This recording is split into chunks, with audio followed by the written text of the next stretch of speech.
a parte da tarde, né, até tarde da noite. Poderíamos estar entre o grupo de pessoas que fica sentado diante da TV mais de 6 horas por dia. Porque sem entendimento espiritual das prioridades que o Senhor nos deu, como homens segundo o coração de Deus, nós estaríamos em qualquer lugar, menos em companhia dos nossos filhos, distantes deles.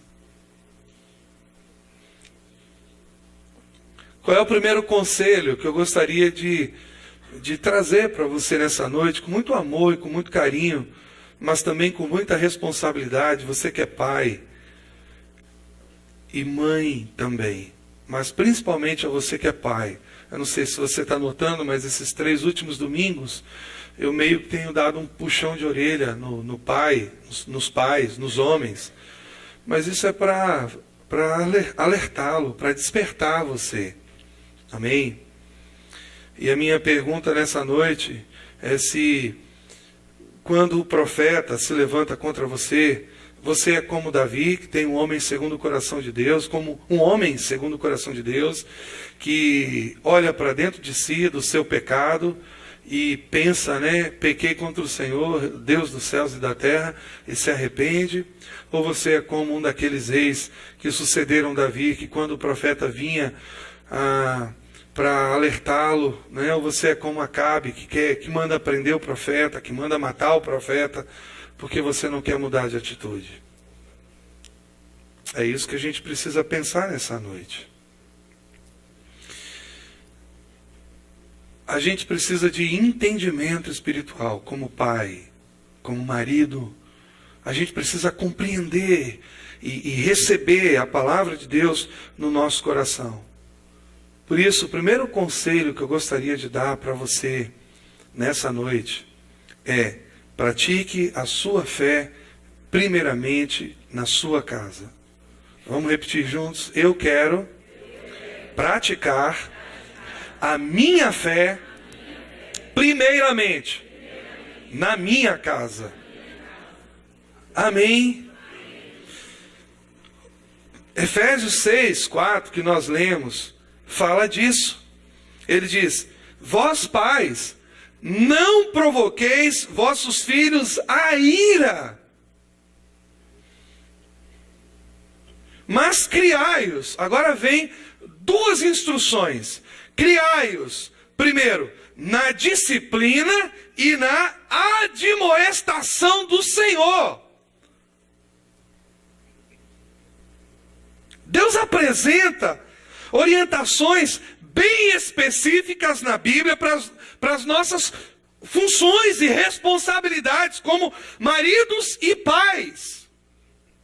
Em Efésios 5, nós vimos na semana passada, nós recebemos instrução sobre o nosso relacionamento com a nossa esposa. Como nós devemos tratá-la? Com amor, com carinho, com entendimento, com zelo, considerando-a como nossa coerdeira, como vaso mais frágil. Mas Efésios 6, nós encontramos orientações para a educação dos nossos filhos. Éfeso era uma cidade muito interessante. Na verdade, era uma cidade muito grande na Ásia Menor, uma cidade pagã. E ela propiciava, ela quase que induzia as pessoas ao pecado. E ela propiciava muitas oportunidades para o pecado. É bem parecida com Salvador.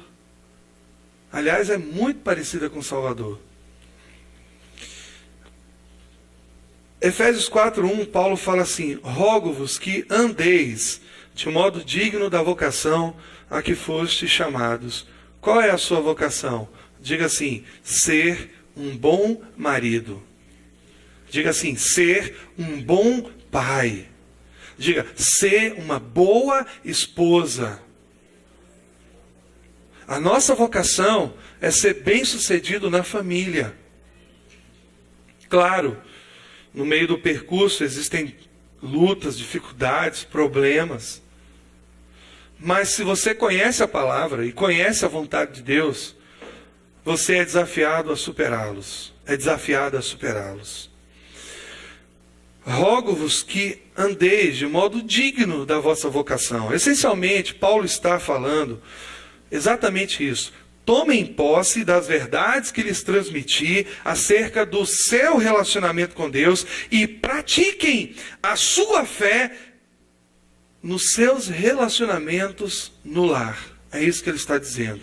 Paulo está dizendo que o comportamento de alguém sempre reflete aquilo que ele crê. Você concorda comigo ou não? O comportamento de alguém sempre reflete aquilo que ele crê, aquilo que ele acredita.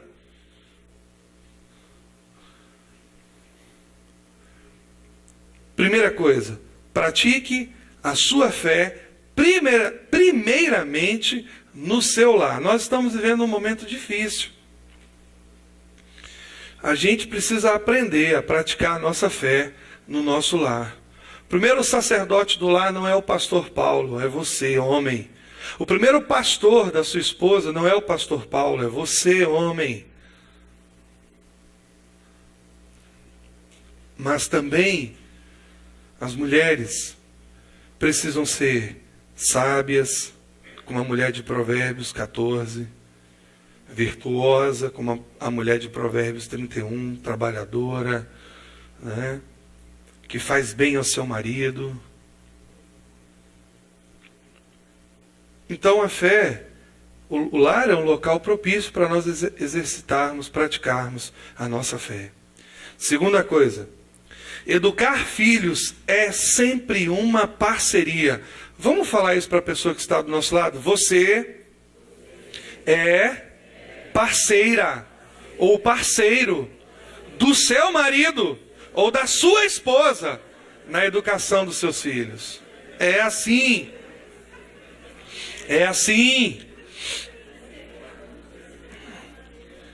Tem homens que deixam toda a responsabilidade da educação dos filhos para a mulher. Você que está em casa, você que cuida deles aí. E quando chega à noite ele não quer saber de absolutamente nada.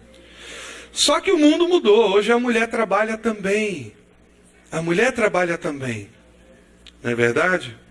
E hoje a parceira da educação dos nossos filhos é a babá, a secretária, a televisão. São os nossos parceiros. Por isso que a gente está vendo essa loucura que a gente está vendo aí fora. Paulo nos motiva a praticarmos aquilo que a gente crê dentro de casa. E crer na palavra de Deus é obedecer o que ela diz. Crer na palavra de Deus é obedecer o que ela diz. Ah, eu creio na Bíblia, mas se você não obedece, não tem efeito nenhum. Sabe por quê? É isso que transforma a nossa vida e afeta a maneira de amar nossa esposa e de zelar pelos nossos filhos. É a nossa obediência à palavra. Ela afeta toda a nossa vida. Deus diz aos maridos: maridos, amai vossa mulher. O modo como nós amamos a nossa esposa e zelamos por ela é, sem dúvidas, um fator importante na educação dos nossos filhos. Por quê? Porque educar é uma parceria. Se você ama a sua esposa e zela por ela, você está proporcionando uma sensação de bem-estar e isso a torna capaz perante os filhos. Não tem coisa pior do que uma mulher com uma autoestima lá embaixo, se sentindo incompetente, incapaz. Quando você ama a sua esposa, mesmo sem perceber, você está exercendo um impacto sobre a vida dos seus filhos. E esse é um dos meios pelos quais se dá a parceria na educação dos filhos. Só isso, pastor? Então eu só vou amar a esposa e acabou? Não. Isso não significa que você pode abrir mão dos seus deveres como pai. Deus exige mais de você. Esse é o ônus do bônus de ser o cabeça. Ser cabeça, embora eu ache que é uma responsabilidade muito maior do que um privilégio, ser cabeça, para alguns, é o bônus. Agora, saiba que Deus exige mais de você, homem. Vai exigir mais de você. Ele exige que você eduque os seus filhos nos ensinamentos e instruções do Senhor. Deus lhe deu uma mulher especial que não merece apenas as suas orações, mas também a sua afirmação verbal e física. Então, meu irmão, em nome de Jesus, seja humilde e aceite o conselho de Salomão em Provérbios 5,19. Embriaga-te sempre com as tuas carícias. Eu vou repetir. Meu irmão, seja humilde. Aceite o conselho de Salomão em Provérbios. Embriaga-te sempre nas tuas carícias.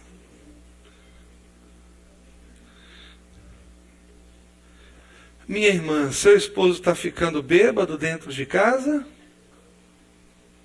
Ou ele está sóbrio demais?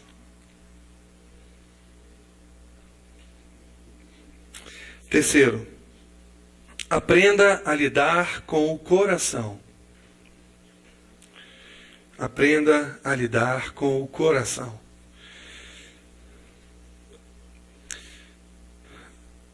Primeiramente o seu. Primeiramente o seu. Quando começamos a falar de nossos filhos, nós precisamos começar um autoexame interno, um exame em nós, dentro de nós. O seu coração, segundo a Bíblia, é o lugar onde procede a direção para a sua vida. Ele é chamado de centro do controle da vida. O nosso coração é onde reside o centro do controle das nossas emoções, das nossas decisões, da nossa vontade. A Bíblia coloca assim. E Deus conhece o nosso coração. Você pode enganar seu marido, sua esposa, você pode dobrar o seu pai, a sua mãe, o pastor, o seu discipulador, seus filhos. Mas saiba de uma coisa, e eu não me canso de falar isso aqui também nessa noite, ninguém engana a Deus. Deus conhece o seu coração. E sabe o que ele diz em Lucas para nós, versículo 45?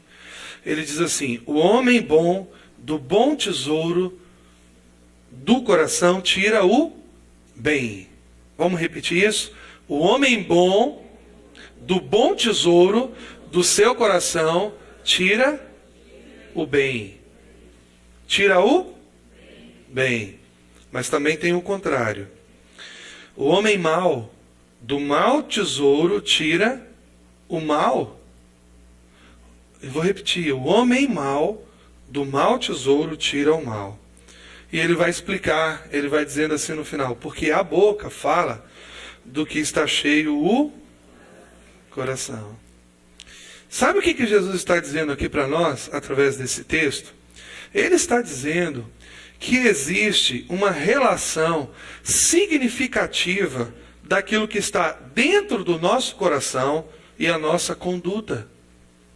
Não são duas coisas desassociadas.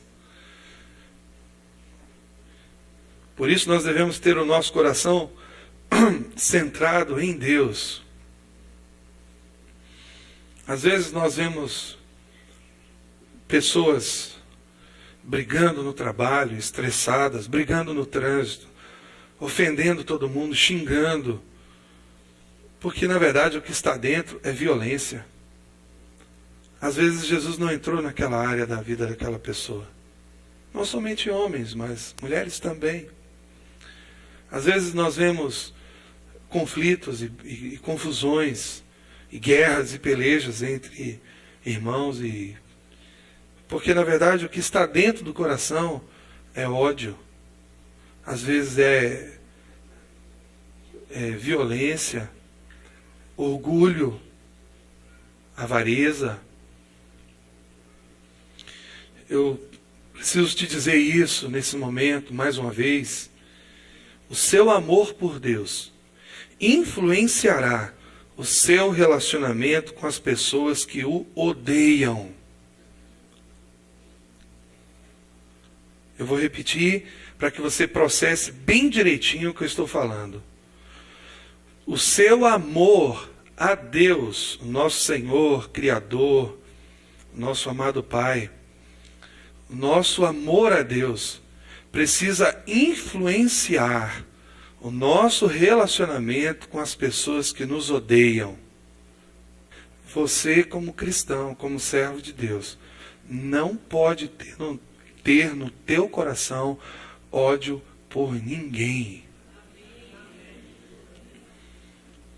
Você que está aqui hoje à noite ouvindo essa palavra, você pode ter sofrido, pastor, mas você não sabe, o maior abuso. Você pode ter sido roubado, enganado, caluniado. Você pode ter sido traído, passado para trás. Alguém pode ter torturado você. Mas você não pode ter no seu coração ódio de ninguém. Se você é um servo de Deus e uma serva de Deus, e você tem ódio guardado no seu coração com relação a uma outra pessoa, você precisa de fato avaliar a sua experiência de regeneração com Deus. Você precisa pensar nisso que eu estou falando para você nessa noite. Então, o seu amor por Deus, ele vai influenciar o seu relacionamento com as pessoas que o odeiam. E isso funciona da seguinte forma: se você ama o Senhor, se você ama a Deus, ame o seu próximo também. E quem são as pessoas mais próximas de você? Sua esposa, seu marido e os seus filhos. Vamos ver Mateus 22, 37? Abra aí. Mateus 22, 37. Mateus 22, 37. Você pode abrir?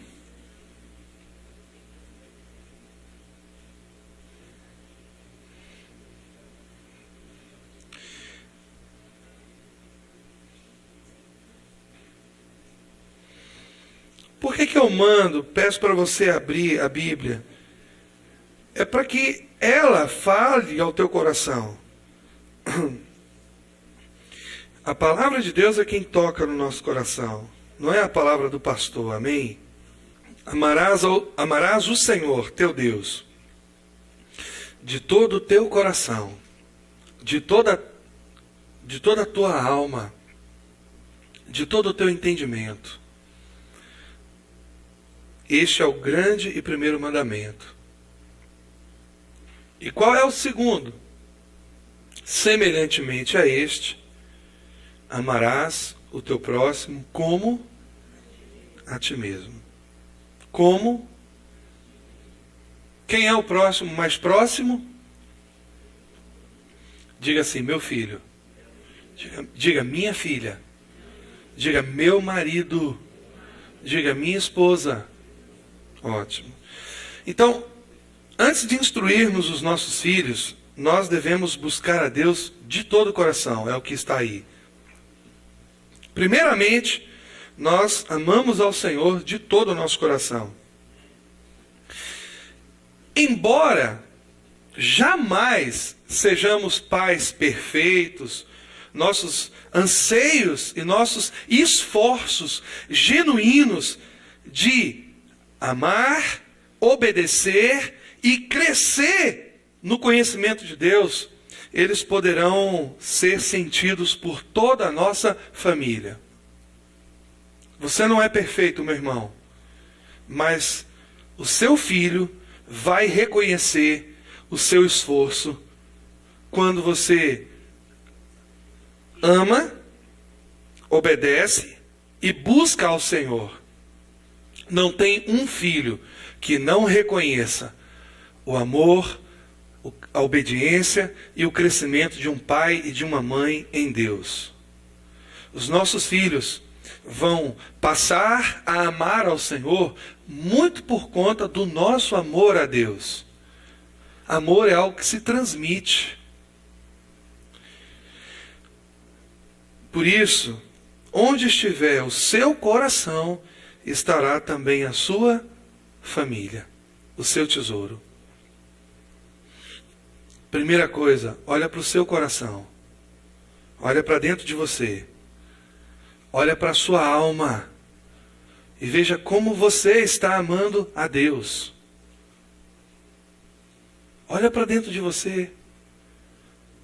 Olha para as suas experiências com Deus. Olha para o tempo que você leva lendo a palavra, orando, clamando. Ops, o tempo não dá, né? A gente não faz mais isso. Né? Tem tanta coisa para fazer. A gente não faz mais isso. Sabia que nós, como cristãos, estamos